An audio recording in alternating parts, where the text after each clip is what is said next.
সরকারি সিদ্ধান্ত অনুযায়ী ১ নভেম্বর থেকে সেন্ট মার্টিন দ্বীপে জাহাজ চলাচলের অনুমতি দেয় প্রশাসন। এতে সীমিত আকারে খুলে দেওয়া হয় পর্যটকদের জন্য দ্বীপটির দ্বার। কিন্তু প্রথম দিনেই মুখ খুবড়ে পড়েছে দেশীয় পর্যটন শিল্পের একটি সম্ভাবনাময়। দেশি বিদেশি পর্যটক বরণে কক্সবাজার প্রস্তুত থাকলেও সেন্ট মার্টিন দ্বীপ ভ্রমণে বিধিনিষেধ আরোপ করায় কক্সবাজারে পর্যটক শূন্য বিরাজ করছে।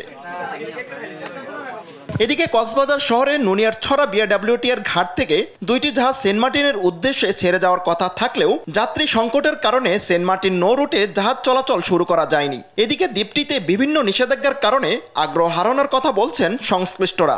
পর্যটক জাহাজগুলা যদি আগের মতো চলাচল করা যেত সেক্ষেত্রে দিনে গিয়ে দিনে আসাটা সম্ভব ছিল, অথবা ইনানি থেকে দিনে গিয়ে দিনে আসা সম্ভব। শর্ট টাইমের ভিতরে কি পরিমাণ হবে, তারা শারীরিক কষ্ট নিয়ে যাবে কিন্তু তারা ভ্রমণ করতে পারবে না।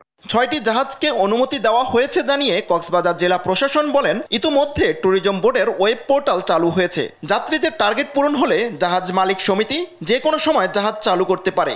তাদের সাথে আমরা কথা বলেছি, ওনারা জাহাজ যারা চালাবে তারা বিআইডব্লিউটি এর অনুমতি নিয়েছে, আমাদের কাছে আবেদন করেছে, আমরা তাৎক্ষণিকভাবে অনুমতি দিয়েছি। তারা যাত্রীর জন্য অপেক্ষা করতেছে, যাত্রী পেলে তারা চালানো শুরু করবে।